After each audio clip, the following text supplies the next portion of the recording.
Hey YouTube, Kira Twig here, bringing you guys my Yu-Gi-Oh! Token deck profile for January 2017. This is actually an interesting deck idea that I had going after I saw my girlfriend working on her Karibo deck.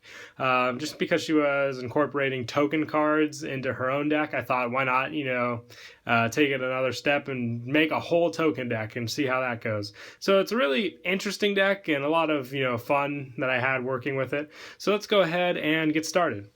For the monster count, it's a very low monster count. I want to stick to spells that special summon tokens. So for the monsters, I run 3 Scapegoats. Its effect is a flip effect. When it is flipped, you can special summon as many Black Sheep tokens that are zombie level 1s. So if it's destroyed, you can special your full field of zombie tokens. It's really cool. It sets up your field very easily, so for an easy set, all you have to make sure is that your opponent attacks into them. And the whole basis of the deck is having a lot of tokens on the field and making use of it.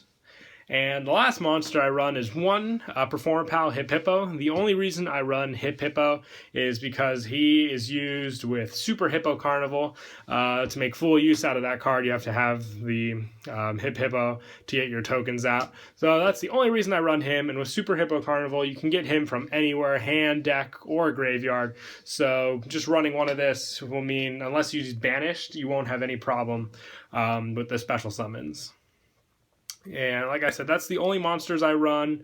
Next up for spells, I run 3 Scapegoat, probably the most important token of the deck, or the most viable. You special summon 4 goat tokens to the field. Can't summon anymore the turn you use this card, but you use it for almost all your plays. So you most of the time will activate this card at the end of your opponent's turn, and with it you'll get your 4 Scapegoat tokens that you can work with for cards like Token Sunday, Token Stampede. Make full use, because that's the token deck. You want to make sure you have full field of tokens, like I said. I also run 2 Stray Lambs. The only reason I run 2 Stray Lambs is because there are other cards that I probably want to take out for the Stray Lambs. Yes, it's good for the fact that you could tribute them for a summon, but the whole point of the deck is just to use the token cards for the main focus. So Stray Lambs doesn't really fit in too much. So I'll show later on where I would take out the Stray Lambs for what cards. Next up, I run 3 Hippo Carnival. You special summon 3 Hippo tokens with this card, and you can't use your extra deck when they're on the field. But no need there. There's no extra deck with this deck. It's all a fun deck that makes full use of the tokens. No room for Exceed monsters or synchros here. So Hippo Carnival will get you 3 Hippo tokens out on the field, which I guess you could say these are the extra deck cards, just the token spots that I use on the field. So it's also a quick play, just like the Scapegoats, so you can use it on your opponent's turn just for good defense as well. And also 3 Super Hippo Carnival. It's a step up from Hippo's Carnival. You have to obviously get the Hippo on the field and special summon as many Hippo tokens as you can. So I like the 1 Hippo just because it is an actual monster with a little more attack point power, and you can kind of treat it as a token in the sense that you can give it, the equip spells that we run in the deck, and also have your field of tokens on the field as well. So kind of have him be the ringleader as such. And I also run 3 Token Sunday. This is your pop card with the deck. You destroy cards on the field. First you destroy tokens, then destroy cards on the field equal to the amount of tokens that you destroyed. So you can really get rid of your opponent's pesky cards, including Pendulum, Scales, Monsters, using this card. Then hit hard with your token monsters. And also 2 supply squads. I only have 2 supply squads, sadly. I would definitely want to run 3. The destruction and draw is just too good to keep hand consistency. It's the one spot I'd probably want to take out 1 Stray Lamb and put in for the supply squad. Just running this card at 3 max would definitely be good for the deck. And I also run 1 Mini Guts. Mini Guts is your OTK card. Just run 1 of it. I was getting dead draws with more than 1, but like I said, it can really hit up some good damage, especially when you use the equip spell cards, which we'll get onto later in the video, with the burn damage as well as the attack damage that you can get off with this unit. And I also run 3 Pot of Duality just for search and setup. Like I said, most of the special summoning will be done on your opponent's turn, so you don't have to really worry too much about that. And you want to make sure that Scapegoat is done on that turn in case you have the Scapegoats and you want to set or activate another one in case you need to use them for defense against your opponent's attack so they don't kill you. And like I said, for the equip spells, I run 3 United We Stand.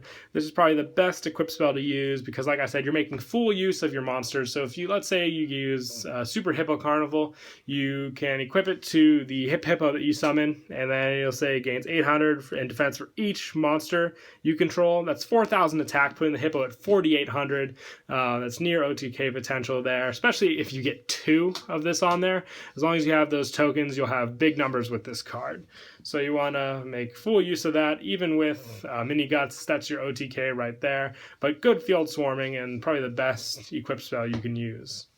As for secondary equip spell, I'm torn between Moonmere Shield and Mage Power. I do like the Moonmere Shield because you'll make sure that you can always get over your opponent's monster no matter how high their attack are. But Mage Power is for the spell and traps, which is why I do kind of lead towards running 2 Moonmere Shield instead of Mage Power. But in the end, it's total preference up to the player and what they want to run. So if you want to run the Mage Power, definitely run 2 Mage Power, or not, just run the 2 Moonmere Shield. It's really up to you. And then to clear up your opponent's field, I run 1 Regeki along with 2 Dark Hole. The Dark Holes are fine because when you destroy your tokens, you can easily get them back. There are plenty of cards that make tokens in this deck, so Dark Holing is fine. Regeki is just for that feared clearing, especially with United We Stand. After getting a big attack point boost, you don't have to worry too much about their attacking monsters with these destruction cards in the deck. And I do want to run also 3 creature swap. I only have 2 in here, sadly, at the moment. Make full use of your opponent's cards. So take out the last Stray Lambs for this creature swap if you do have the 3. Sadly, I don't know where the heck I put my last 2. But with creature swap, give your opponent your tokens. There's always going to have the sense in which you have a token. What monster does my opponent have that's better than the token? And the answer is every single monster your opponent has. If it's just a blank token, it will be better than, any other monster. So don't be afraid of using the creature swap with a token. You'll always get something better than your opponent unless they in return give you a token. And now moving on to traps, I run 3 Token Stampede. MVP of the deck, really. It's really good. Tokens you control gain 1,000 attack that are in attack mode, and they cannot be destroyed by battle. So a big boost along with United We Stand with this card. It just gives them the power up they need. They can't be destroyed by battles. You don't have to worry about losing them. It's basically what the card stands for, Token Stampede. Got to run 3. And I actually mistook it. I didn't know it was a continuous trap. I thought it was just for a 1-turn thing. Then after I saw it was continuous, I was like, well, that's really good at a max 3.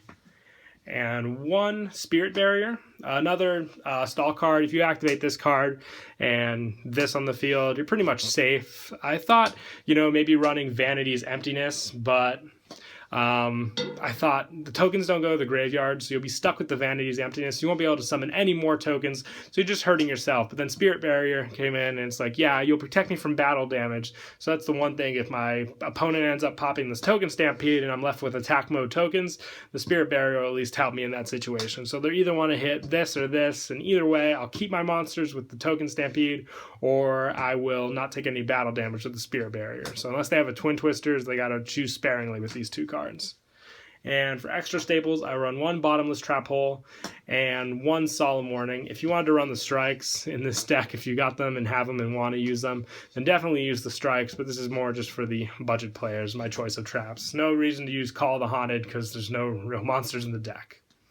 And like I said, there's no extra deck, but you always want to be stocked up on your tokens to run. Always, if you're going to be playing a token deck, you got to make sure you're going professional token power here. You even got the Stray Lambs, even though they most likely will not stay in the deck. I still got to get 1 more Hippo token so I can have a full field Hippo Barrage. And I actually also heard that they have Scapegoat tokens in Japan, so it'd be pretty sweet to pick those up as well. But yeah, that's it for the deck profile. I hope you guys all enjoyed the video. Please don't forget to like and subscribe, and Kira Twig out.